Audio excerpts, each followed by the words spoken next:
8 மாவட்டங்களில் இன்று கனமழைக்கு வாய்ப்பிருப்பதாக வானிலை ஆய்வு மையம் தெரிவித்திருக்கிறது. இது தொடர்பான மேலும் விவரங்களை தருவதற்காக செய்தியாளர் செலினா இணைப்பில் இருக்கிறார்.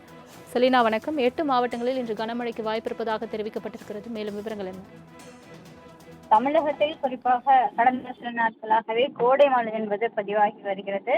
இந்த நிலையில் குறிப்பாக இன்று பார்த்தோம் என்றால் நீலகிரி, கோவை, தேனி, அதே போல கடலூர், விழுப்புரம், திருவண்ணாமலை, செங்கல்பட்டு, காஞ்சிபுரம் ஆகிய மாவட்டங்கள் மற்றும் புதுவை ஆகிய பகுதிகளை பொறுத்தவரையிலும் கனமழைக்கான வாய்ப்பு இருக்கக்கூடும் என்றும், அதே போல 6ஆம் தேதியும் 7ஆம் தேதியும் கனமழைக்கான வாய்ப்பு இருக்கும் என்றும், 6ஆம் தேதி சேலம் மற்றும் திருநெல்வேலி ஆகிய மாவட்டங்களை பொறுத்தவரையிலும் கனமழைக்கும், 7ஆம் தேதியை பொறுத்தவரையிலும் திருநெல்வேலி மாவட்டத்தில் கனமழைக்கான வாய்ப்பு இருக்கக்கூடும் என்றும் வானிலை ஆய்வு மையம் தெரிவித்திருக்கிறது.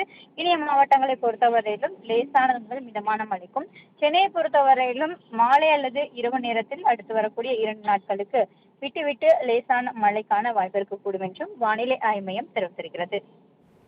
8 மாவட்டங்களில் இன்று கனமழைக்கு வாய்ப்பிருப்பதாக வானிலை ஆய்வு மையம் தெரிவித்திருக்கிறது. இது தொடர்பான மேலும் விவரங்களை தருவதற்காக செய்தியாளர் செலினா இணைப்பில் இருக்கிறார். செலினா வணக்கம். 8 மாவட்டங்களில் இன்று கனமழைக்கு வாய்ப்பிருப்பதாக தெரிவிக்கப்பட்டிருக்கிறது. மேலும் விவரங்கள் என்ன? தமிழகத்தில் குறிப்பாக கடந்த சில நாட்களாகவே கோடை மழை என்பது பதிவாகி வருகிறது.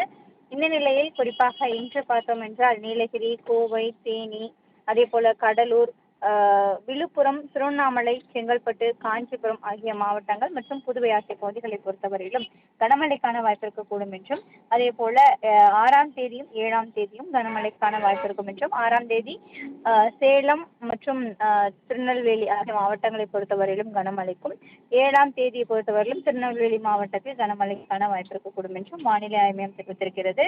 இனிய மாவட்டங்களை பொறுத்தவரையிலும் லேசானது முதல் மிதமான மழைக்கும், சென்னையை பொறுத்தவரையிலும் மாலை அல்லது இரவு நேரத்தில் அடுத்து வரக்கூடிய 2 நாட்களுக்கு விட்டு லேசான மழைக்கான வாய்ப்பு இருக்கக்கூடும் என்றும் வானிலை ஆய்வு மையம் தெரிவித்திருக்கிறது.